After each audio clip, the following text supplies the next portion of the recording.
Pnawn da. I weld.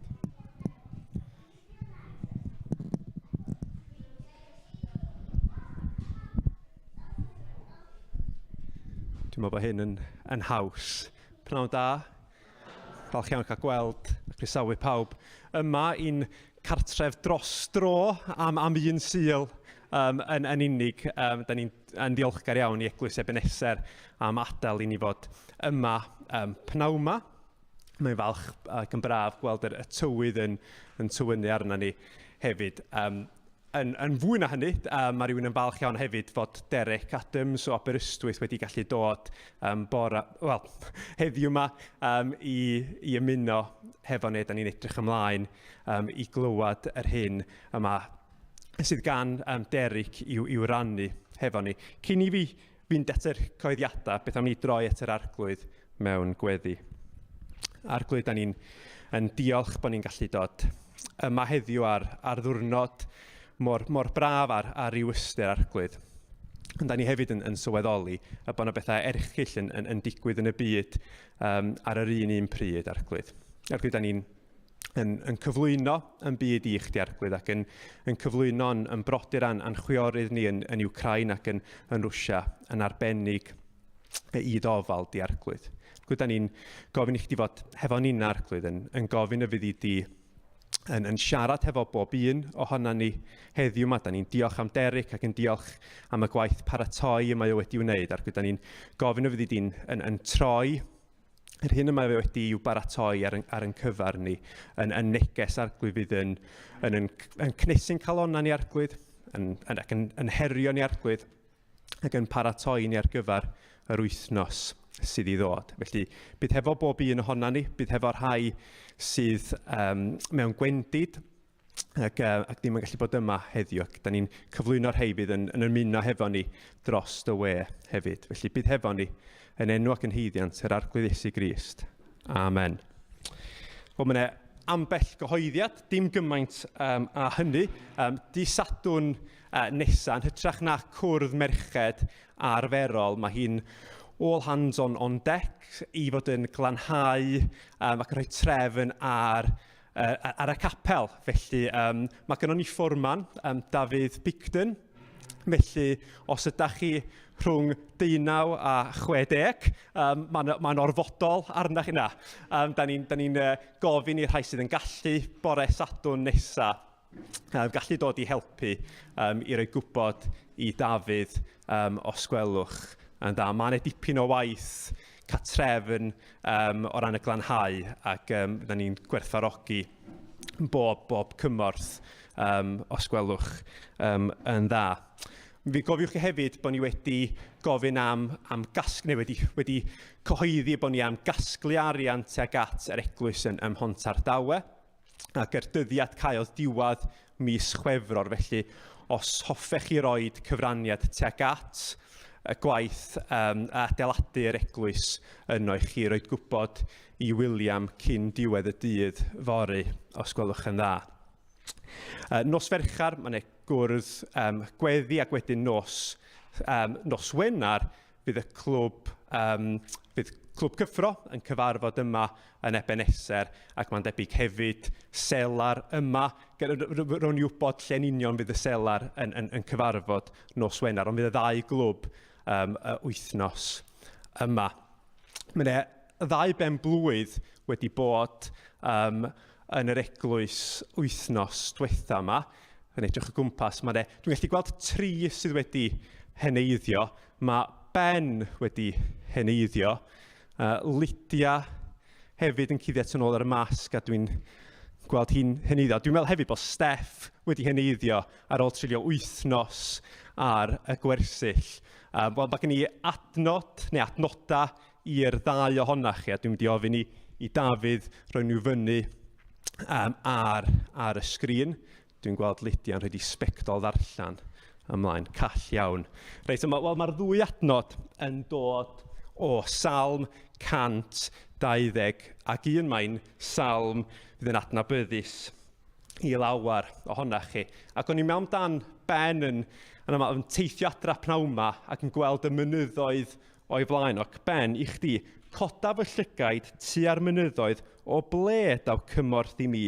Daw fy nghymorth oddi wrth yr arglwydd creawdwr nefoedd a daear. Felly pan fyddi di'n gweld y mynyddoedd yna, cofian ar arglwydd sydd wedi'w creu nhw, yn gwrs wedi gallu creu'r mynyddoedd, ond mae hefyd yn gallu dy helpu di ym mhob un sefyllfa. Ac wedyn i chdi, Lydia, adnodau 4 a 5.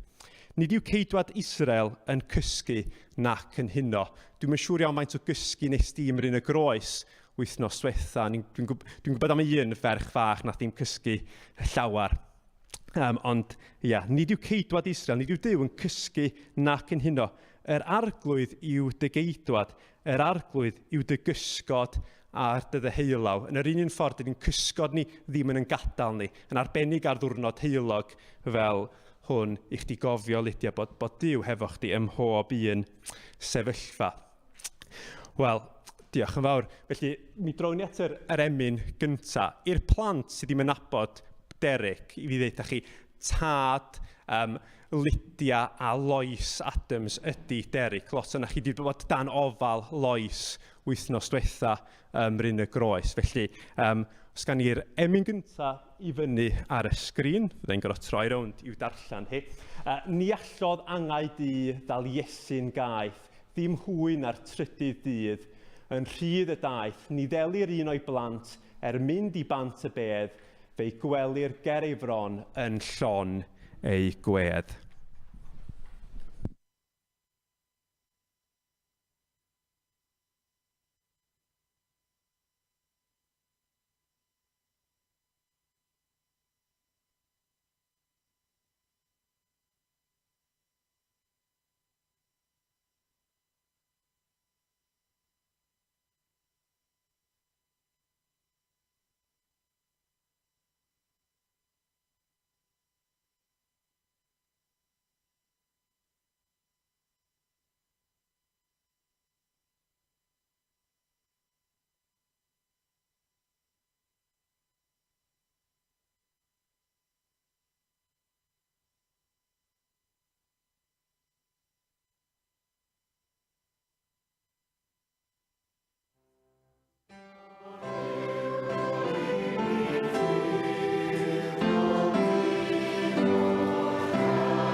Dwi am ddarllen o Llythyr Paul at y Thessaloniaid ac adnodau 1 i 12 byddai'n siarad o adnodau eraill.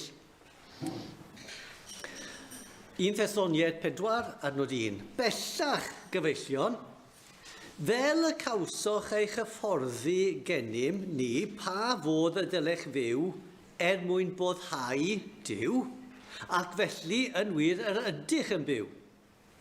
Yr ydym yn gofyn i chwi ac yn deisif arnoch yn yr arglwydd Iesu i ragori fwy. Oherwydd gwyddoch pa gyfarwyddyd yr oesom i chwi oddi wrth yr arglwydd Iesu.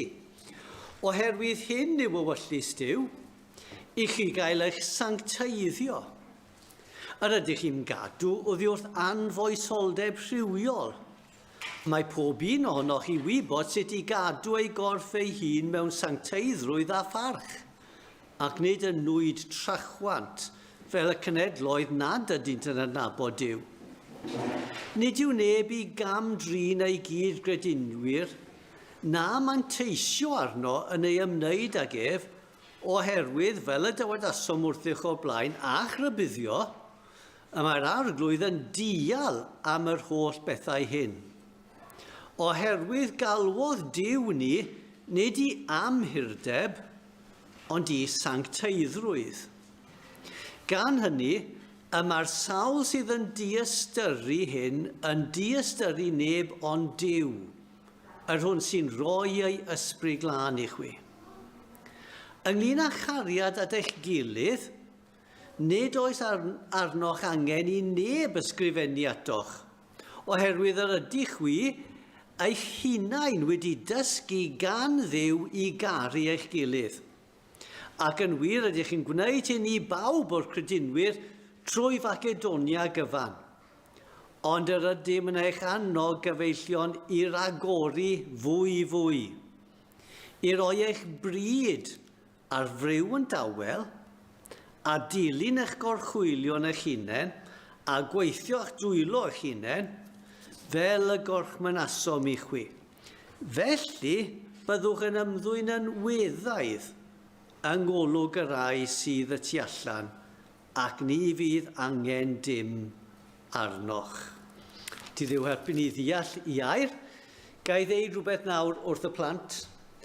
Dwi eisiau chi ddychmygu bod na wncwl i chi yn dod i'r tŷ, a dych chi hyd yn falch pan mae'r wncwl yma'n dod, achos mae gynno fe job gwych.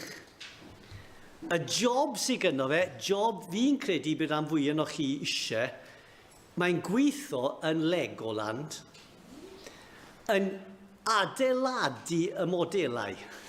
Right? So fe sy'n diseinio ac adeiladu modelau Legoland. Pan dych chi'n cael pen blwydd, pa fath o beth chi'n meddwl bod e'n dod â chi fel anreg? Lego. Right? Ond nid jyst unrhyw Lego, sets gret.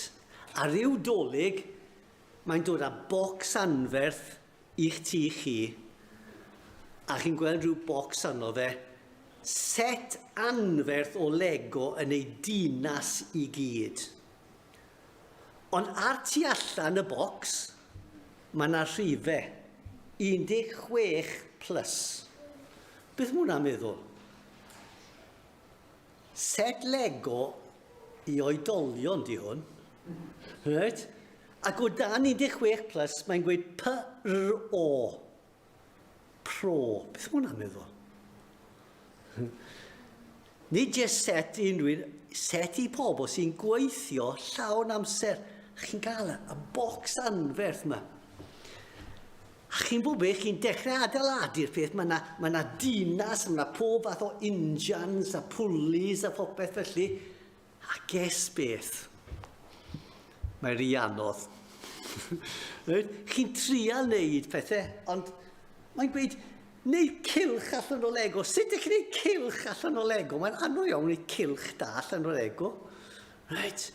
Rwy'n fath o sfer a'r holl bethau yma a gwneud y trydan, a chi'n trial gorau, so mae hwncwl yn dod ac yn helpu chi. Right? Ond dal, ydych chi'n methu wneud popeth yn iawn. Noson yna chi'n mynd i gysgu, a trwy'r nos, mae hwncwl wrthi yn gweithio. A pan chi'n codi yn y bore, mae'r holl peth wedi gorffen. Right? Mae gyda chi'r dinas, mae yna goleuadau yn dod on, mae yna tren yn symud a popeth briliant. Waw! A bydd gyd y plant eraill yn jealous. Nawr pan dwi'n dweud y stori yma, right? Dwi eisiau chi meddwl am yr wncwl yna fel Duw, right? A mae eisiau chi byw yn berffaith, ond mae'n anodd. Ond mae Duw yn helpu chi. Right? Mae trio peidio bod yn ddrwg yn anodd nag yw. Mae'n neud bethau sy'n dda yn anodd. Ac bod ni'n trial, dyn ni'n methu. Ond os ni'n trystio Dyw, bydd Dyw yn helpu ni. Ond tra bod ni ar y ddeiar yma, bydd y byth yn berffaith. Dwi ddim yn gwybod pwy sydd wedi bod yn Gristion fan hyn am yr hira. Right? Ond mae rhai pobl fan hyn wedi bod yn Gristion am lot o flynyddoedd. Nhw'n dal yn bell o fod yn berffaith. Ond pan dyn ni'n marw, chi'n bod beth bydd Dyw yn neud? Bydd e'n cymryd drosodd ac yn neud ni yn berffaith. Cael gwared o popeth drwg yno ni, neud ni'n union fel dyn ni fod beth hyd yn oed eisiau neud unrhyw beth drwg. A dyna beth mae'n mynd i deud yn yr adnod dyn ni'n mynd i edrych yna, a dwi'n mynd i pregethu arno. Sut mae Dyw, pan mae'r Cristion yn marw, mae Dyw mynd i wneud y Cristion yn berffaith. Fi'n siŵr bod pob un sy'n frawd ac yn chwaer fan hyn yn edrych mlaen i'w brawd a'i chwaer cael mynd yn berffaith. Achos bod nhw'n mynd ar nyrws chi ar y degau. Ond, os dyn ni'n caru Iesu Grist ac eisiau cael gwared o drwg, dylwn ni wir edrych mlaen i'r diwrnod pan byddwn ni yn y nefoedd gyda Dyw, a Dyw wedi wneud ni yn berffaith. Nawr dyna byddwn ni'n edrych amdano yn y bregeth. Dyn ni'n ganu nawr, emyn nesaf, doethineb perffaith Dyw y Tad. Dwi'n dewis yr emyn yma oherwydd sefyllfa yn Ukraine. Ydych chi wedi clywed ar y newyddion beth sy'n digwydd i, mae'n trist iawn. A o'n i'n mynd i sôn mwy, ond dwi'n gwybod bod chi wedi sôn yn y cyfarfod gweddi bore yma. Ond mae hwnna'n peth trist. Ond beth mae'r emyn yn deithio ni, arbennig yn y pennill ola, mae fath o'n gweud mae Dyw yn gwneud llun, a pan ydych chi'n gwneud llun, ydych chi'n goffod gael rhai pethau tywyll. Ond pan ydych chi'n gweld y llun i gyd, chi'n gweld bod ei gyd yn gwneud sens. Nawr, beth sy'n digwydd yn Ukraine yn peth trist, yn peth Ond dyn ni'n gweud, hyd yn oed yn y pethau trist sy'n digwydd yn bywyd, mae Dyw efo'i pwrpas. Ac felly, yng nghanol sefyllfa anodd, dyn ni'n dal i ddeud bod Dyw yn gwybod beth mae'n wneud a gallwn ni trystio fe. Felly ni'n mynd i canu doethineb perffaith Dyw y Tad.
Nawr ni droi at Duw mewn gweddi.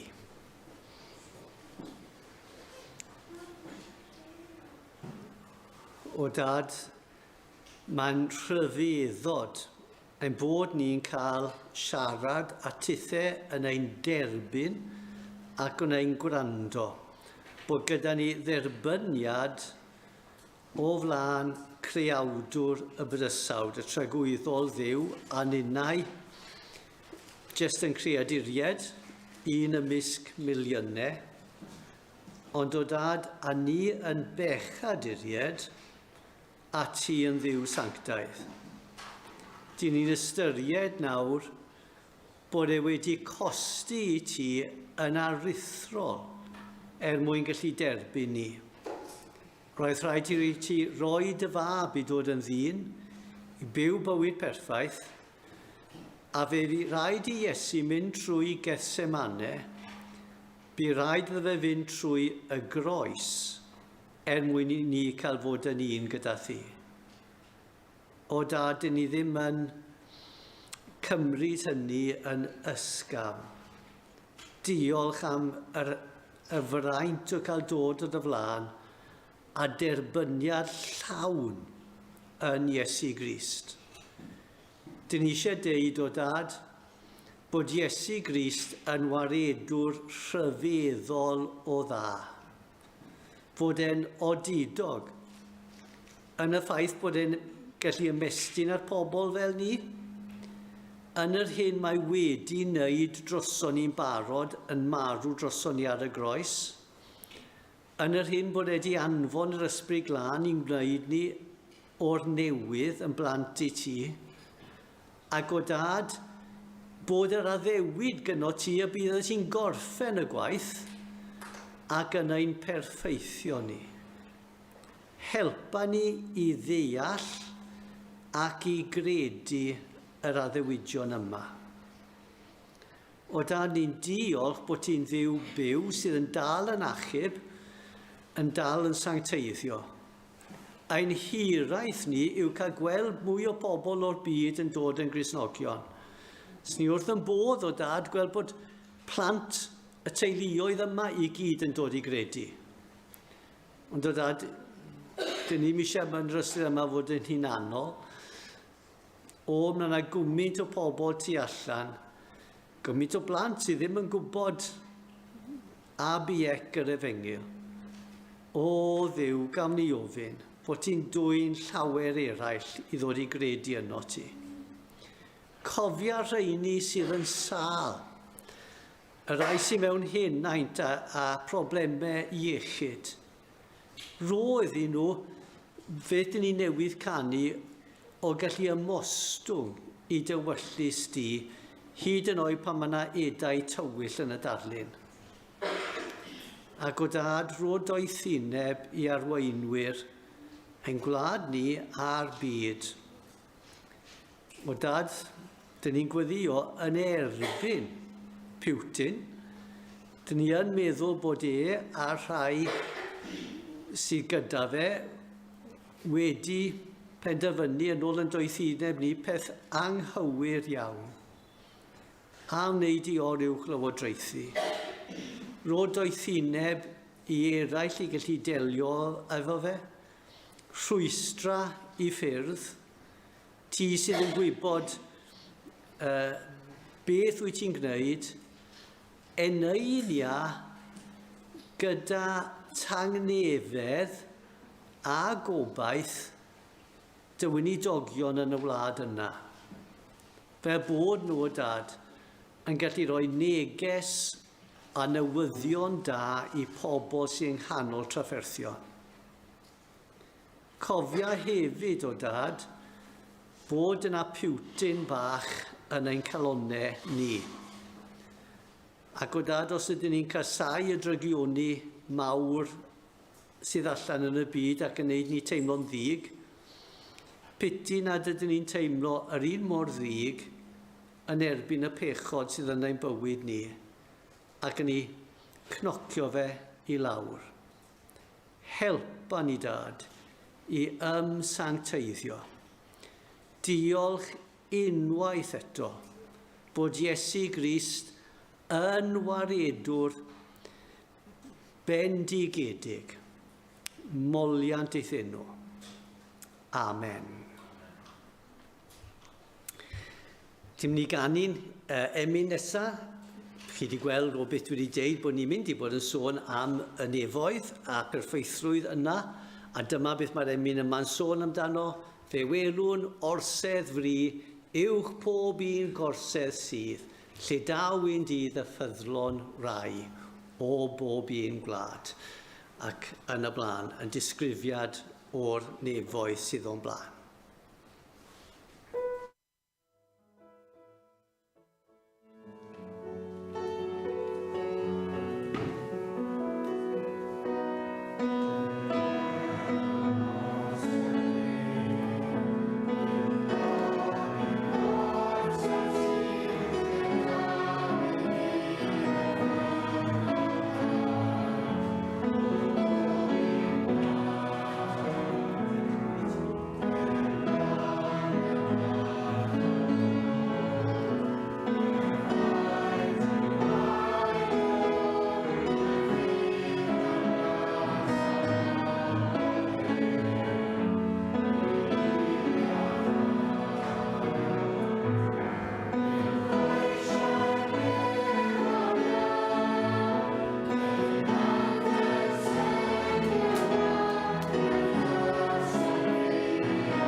Y pwnc dwi eisiau sôn amdano yw perffeithrwydd.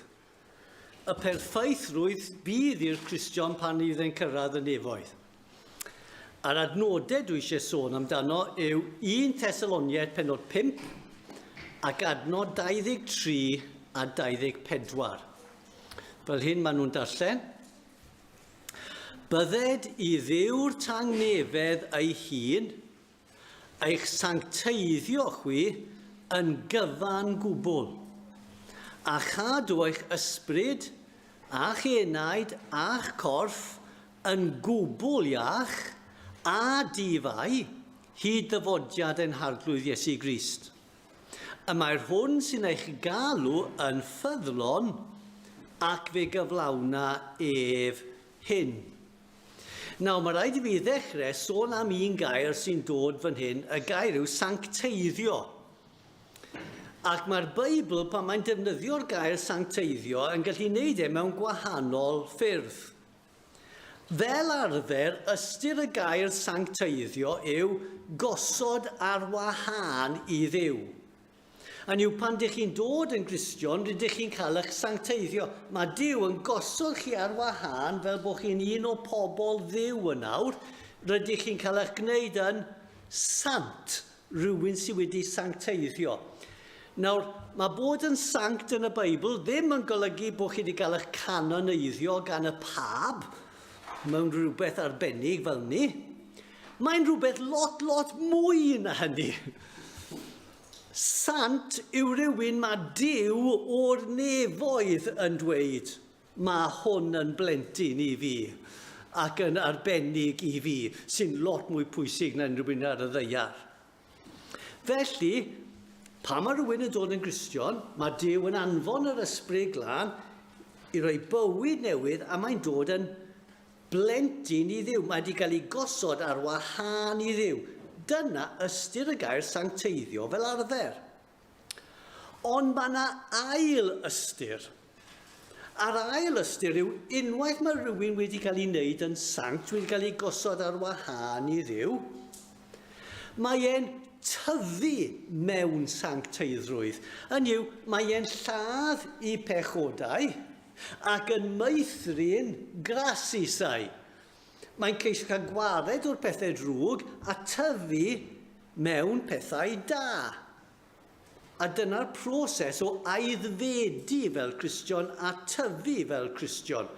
Mae'r tyfiant yna yn para trwy eich oes, ac mae e'n frwydr anodd. Mae lladd eich pechodau yn mynd i torri'ch calon ar y degau, a mae meithrin grasisau yr un mor anodd. Ond mae'n adnod ni yn sôn am diwedd y proses. Hynny yw bod hyn yn para ymlaen hyd ddyfodiad ein harglwydd Iesu Grist, medda adnod 23. Ac ar y dydd yna, bydd y proses o'n sancteiddio ni wedi cael ei wneud yn llwyr. Byddwn ni wedi cael ein gosod y wahân i Dduw yn arbennig pan ni'n dod yn Gristion, ond mae'r proses o'n puro ni yn gwneud ni yn fwy sanctaidd, yn tyfu mwy a mwy tan bod e'n llwyr yn y dydd yna. Nawr, pam edrych ar y finished product? Gai roi 2 reswm i chi. Cynta i gyd, byddwn ni gyd yn torri'n calon weithiau yn brwydro yn erbyn ein pechod ni. Ac un o pethau sydd yn anogaeth yw gweld beth bydd e fel ar y diwedd. A mae pob Cristion go iawn ac yn edrych ar y diwedd, a mae pechod yn colli, a mae sancteiddrwydd yn ennill, a gymaint os trafferth yw e nawr, dyna fydd na yn y diwedd. A mae hwnna'n rhoi wmff i ni. Dyna gair diwynyddol fyna, wmff. Right? Wmff i ni i frwydro yn erbyn ein pechodau. Yr ail reswm, wrth gwrs, yw bod ni gyd yn mynd i farw. A mae'n help gwybod beth sydd o'n blaen ni. Ac bod ofn marwolaeth yn naturiol, dwi'n credu, os byddwn ni'n credu a ddewidion Duw ac yn ystyried nhw, byddwn ni methu help ond teimlo rhyw exceitrwydd wrth wynebu marwolaeth, oherwydd ryfeddod yr hyn sydd o'n blaen ni. Felly, dwi eisiau nodi 4 peth mae Duw mynd i wneud i'r Cristion wrth iddo farw, neu pan daw Crist yn ôl. Cynta i gyd, mae Duw yn mynd i wneud y Cristion yn berffaith. So, pwynt cynta, perffaith. Nid pwrpas Duw yw gwella ni ychydig. Nid jes cael gwared o'r rough edges a cael chydig o newid meddwl yno ni. Right? Dim dyna beth mae eisiau wneud. Beth mae Duw eisiau wneud yw trawsnewid ni'n llwyr, wneud ni'n hollol berffaith. Nawr, mae rhaid i chi'n gwybod bod fi wrth y modd yn ffredeg. Ac un o'r pobl dwi'n licio edrych lan ar YouTube yw Jacob Ingebrigtsen. Unrhyw un mewn I redeg fan hyn? Gwybod pwy yw e? Na. Fe enillodd y 1500 metres, rhywun yn nodio, yn yr Olympics, right? Fe hefyd oedd y person ienga I redeg milltir o fewn 4 munud, pan oedd e'n 16. Right? Yr unig un sydd wedi yn yr oedran yna. Mae yn treinio yn rhyfeddol o ddisgybledig. Faint o training mae'n neud yn wyddonol, sut mae'n neud yr holl bethau, sut mae ddim yn neud pethau eraill. A mae'n hynod o strict efo'i hun. A chi'n bod pam? Mae gynno fe uchelgais mawr. Uchelgais yw bod y redwr middle distance gore erioed. Right? Mae ar y ffordd, dwi'n gwybod sef yn gwybod. Mae rai ystyried yn barod yn agos at hynny. Right? Mae gynno fe nod mor uchel, so mae'n bodlon cymryd y training anodd. Mae'n bodlon mynd heb hyn a'r llall, achos mae gynno fe'r nod yna. A does dim syndod bod y Cristion yn bodlon cymryd disgyblaeth anodd ar y degau a mynd trwy pethau anodd, achos beth mae Duw eisiau wneud efo ni yw nid jyst newid ni chydig bach, mae eisiau gwneud ni'n berffaith. So achos bod e'n mynd I wneud ni'n berffaith, does dim syndod bod yna lot o waith eisiau wneud yno ni. Does dim syndod bod y frwydr tuag at berffaithrwydd a tuag at sancteiddrwydd yn brwydr anodd. Ond os ydych chi'n cadw'r nod yn eich golwg, chi'n gweld bod e werth e wedyn. Mae werth y strygl achos yn ei anelu at perffaithrwydd. Felly peth cynta, mae Duw yn wneud ni'n berffaith. Ail bwynt, mae Duw mynd I wneud ni'n hollol berffaith. Pam dwi'n gweud, chi'n meddwl, fi wedi wneud y pwynt unwaith, pam wneud eto? Oherwydd pwyslais Paul yn yr adnodau. Mae e wir yn pwysleisio fe. Mae wedi dweud bod ni'n cael yn eich sancteiddio, ni'n cael yn gysod o neilltu I Dduw, yn gyfan gwbl, medda fe, yn hollol sanctaidd.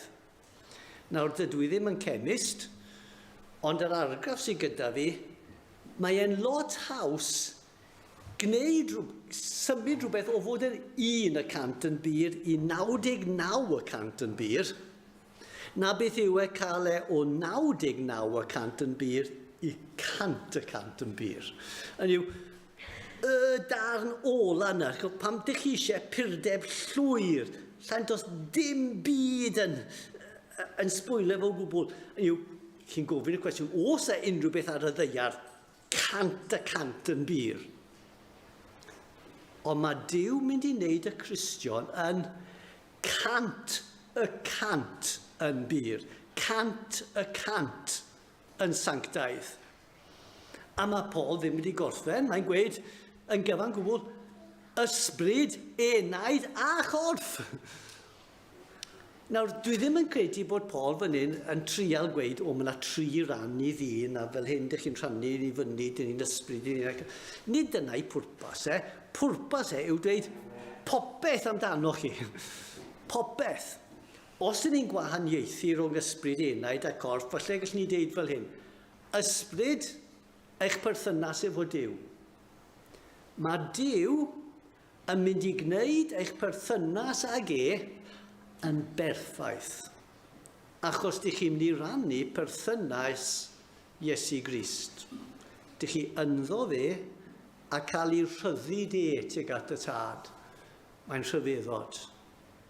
Eich enaid, mae enaid, os yw sof yn weithiau, mae'n golygu'r un peth, ond os cymaru ac ysbryd mwy am y bywyd arferol ni. Bydd hwnna'n berffaith, bydd yn ymwneud efo'n gilydd yn berffaith, yn bywyd naturiol i'n berffaith, bydd yn corff. Dechreuais I yn Ebenezer bore yma, gan cymryd sbectol off yn gweud, does dim llawer amser pan mae gynnwch chi pregethwr efo black eye yn pregethu. nid meddwi nes i na dim byd felly, chwarae ffwtbol o'n ni. Ond mae'n cyrff ni gyd ar y ddaear efo problemau. Eich corff chi yn cael ei wneud yn addas i dragwyddoldeb. Right? Sy'n yr hynna chi'n mynd y mwyaf chi'n gwerthfawrogi hwnna.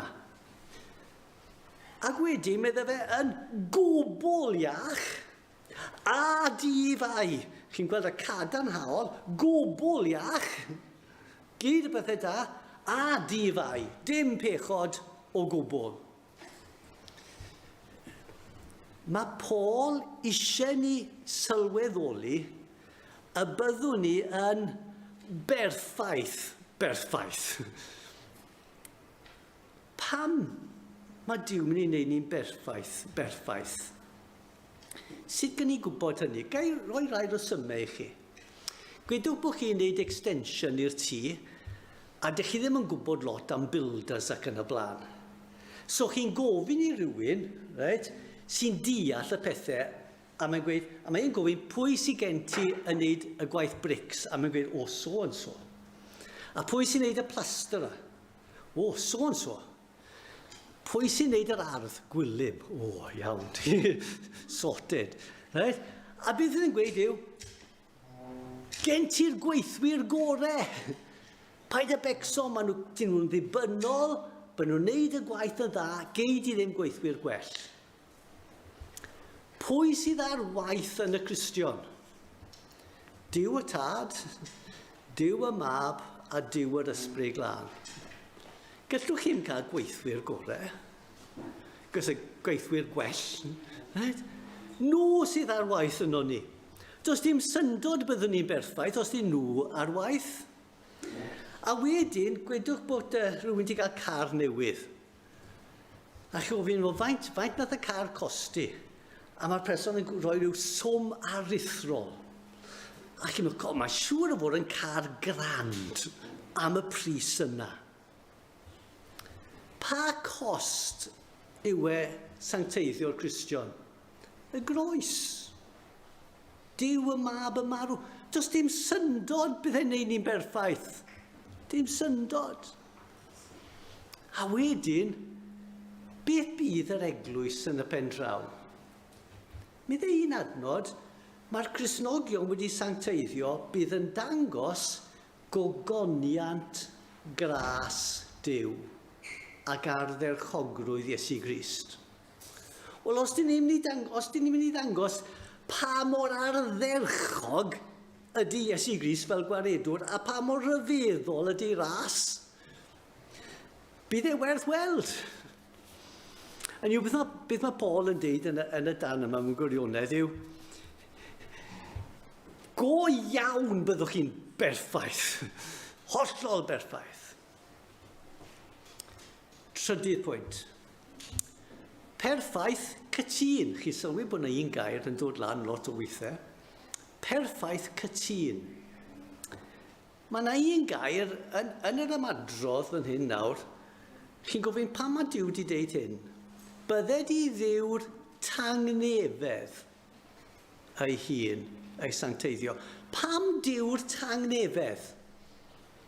A fi'n credu mae'r reswm pan mae'n deud diw'r tangnefedd yw fod wedi nodi byau yn yr eglwys yn Thessalonica, a nodi sut oedd rhai'n cymryd mantes ar eraill, a bod eisiau heddwch ac undod yn yr eglwys. A pwy sy'n rhoi undod yw diw'r heddwch. Felly chi'n meddwl, mae'n hintio rhywbeth fan hyn. Ac wrth gwrs, dyw Paul ddim yn sgwennu at unigolyn. Mae'n sgwennu at yr eglwys. A nath e taro fi. Nid jes yr unigolyn sydd gan Paul mewn golwg fan hyn, ond yr eglwys. Pwy fydd yn berffaith ar y dydd yna? Pob Cristion yn unigol, ond pob Cristion yn ei perthynas gyda'i gilydd. Ydych chi wedi sylweddoli bod eich eglwys chi ddim yn berffaith? Dwi ddim. Mae rai yn nodio, dyle pawb nodio. Right? Dwi eglwys Aberystwyth hyd yn oed. Na, ddim hyd yn oed. Right? Ddim yn berffaith. Dyn ni gyd yn bechaduried. Mae yna pethau sy'n mynd â nerfs yn gilydd a dyn ni'n mynd â nerfs eraill a nhw arno ni a pob fath o bethau. Ond mae Duw mynd i wneud ni'n berffaith gyda'n gilydd. Bydd yn perthynas ni efo'n gilydd yn berffaith. Byddwch chi hollol wrth eich bodd bod y pobl eraill yma gyda chi yn y nefoedd. Byddwch chi'n gorfoleddu, a bydden nhw'n gorfoleddu yno chi. Hyd yn oed y person ydych chi'n cael un anoddach yn neud nhw yn yr eglwys. Right? Perffaith yn eich undod. Nawr, mae Covid weithiau wedi gwneud cymdeithas yn yr eglwys yn anodd. Ond bydd cymdeithas yr eglwys yn y nefoedd yn berffaith. Pedwerydd beth. Perffaithrwydd sicr. Chi'n gweld weithiau oedd, wel, fi'n dychmygu athrawon Saesneg, gobeithio bod fi ddim yn dysgu Saesneg neu Cymraeg, rhywle lle mae rhaid chi sgwennu traethodau. Dyn nhw beth yn ei byw wedi rhoi cant i rywun am traethawd. Right? Hwna yw'r nod i chi anelu ato na byddwch chi byth yn cael. Mae lle efo maths, lle mae iawn neu anghywir, gallwch chi cael. Cerddoriaeth, o ti'n rhoi cant i bobl? Na. Right. Ydyn ni'n tueddu meddwl am y perffaithrwydd yma, fel bethau Duw yn gweud, mae yna'r darlun yma o perffaithrwydd lan fan hyn, na byddwch chi byth yn cael jyst rhyw nod yw e. Na, dim dyna beth yw e. Beth maen nhw'n deud fan hyn yw bod bydd pob Cristion, pob un sydd wedi ymddiried yn yr arglwydd Iesu Grist yn cyrraedd y perffaithrwydd yma. Mae e'n siŵr. A mae gyda fe cwpl o hints pam mae e'n siŵr. Yr adnod, bydded i ddiw'r tangnefedd ei hun eich sancteiddio chwi. Chi'n cofio'r stori plant? Yna chi wrthi wneud eich Lego, ac hyd yn oed efo help y hwncwl, o chi methu cael e'n iawn.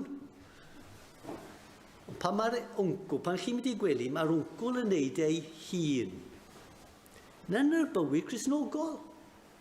Mae sancteiddhad a tyfu mewn gras ar y ddeiar yma, mae e'n cydweithio rhwng Duw a ni. Ac achos hynny, mae'n methu. Mae yna problemau. Ond, bod ni'n bron a roi ffidil yn y to gallu ddim wneud pan dyn ni'n marw, mae Duw yn wneud y gwaith ei hun. Fe bydd yn wneud Mae e'n sicr achos dyw e ddim yn dibynnu arno ni. Duw sy'n mynd i wneud hyn.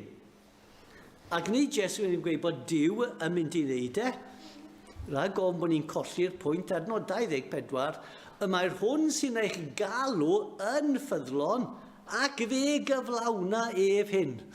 Dwi eisiau chi ddell, mae Duw yn addo hyn ac fe fydd e'n neud Na'r sylwch sut mae'n geirio fe. Mae'r hwn sy'n eich galw yn ffyddlon. Nawr, mae'n wahanol fath o galwad. Mae'n galwad cyffredinol yr Efengil, dewch i credu yn Iesu Grist, a mae pobl ddim yn gwrando ar hwnna, mae rai yn. Mae yna galwad effeithiol. Gweud y gwir, un o'r termau mwyaf aml am Cristion yw rai sydd wedi ei galw. Mae Duw wedi galw nhw i'r bywyd. Ond sylwch, mae'r galw yn cyfeirio at dechrau'r bywyd Cristnogol. Mae'r sancteiddio perffaithrwydd dwi'n sôn dan o diwedd. Mae'ch perffaithio chi ddim yn afterthought. Reit o'r dechrau, dyma oedd bwriad Duw wrth eich galw chi. Yn yw pan o'ch chi'n dod yn Gristion, oedd ddim yn jest yn galw chi i credu yn Iesu Grist, oedd ddim jest wedi galw chi i chi cael maddeuant. Mae di galw chi i'ch perffeithio chi a mynd â chi i'r nefoedd am byth. Dyna yw y plan. Cyn tragwyddoldeb. Nid afterthought yw e. Bwriad tragwyddol Duw yw e. Does dim syndod felly bod e'n gweud, mae Duw wedi addo hyn. Bydd e'n cyflawni fe. Dyma rhan o beth yw iach awdwriaeth. Nawr, beth dwi eisiau chi wneud efo'r ffeithiau yma? Wel, yn peth ryfedd iawn, dwi eisiau chi taflu'r halen i ffwrdd. Beth yn y byd dwi'n meddwl taflu'r halen i ffwrdd? Fel hyn dwi'n dod at y gwirioneddau yma yn anffodus.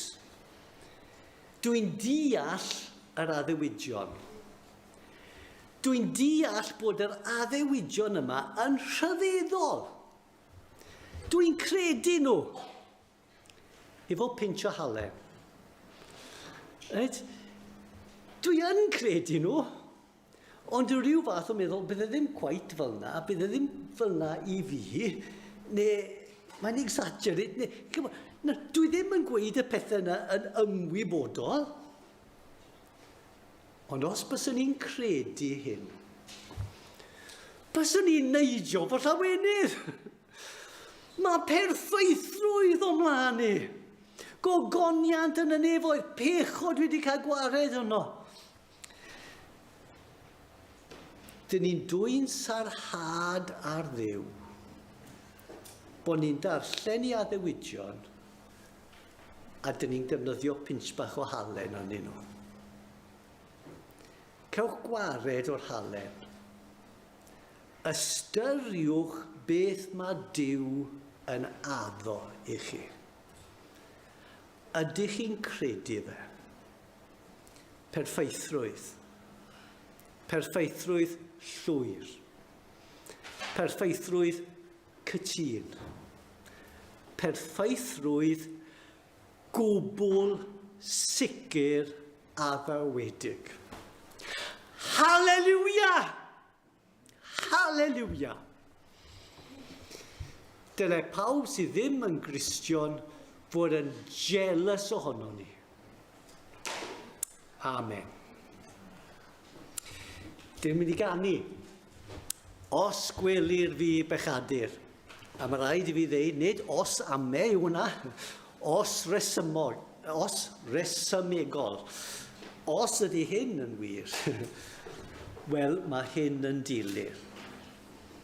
Ac wrth gwrs, rhyfeddod bod yn y nefoedd, a dyma'r ymadrodd dwi'n licio, a'r maglau wedi torri. Dyn ni fel betai nawr wedi dod allan o'r carchar, os dyn ni'n Gristnogion, ond mae dal gyda ni bol yn chain. Chi'n bod cannonball a chain, pechod ni. Yn y nefoedd, a'r maglau wedi torri. Traed yn gwbl rydd. Os gwelir fi fel hynny, tragwyddol foli a fydd. Amen.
Gan i wyddio.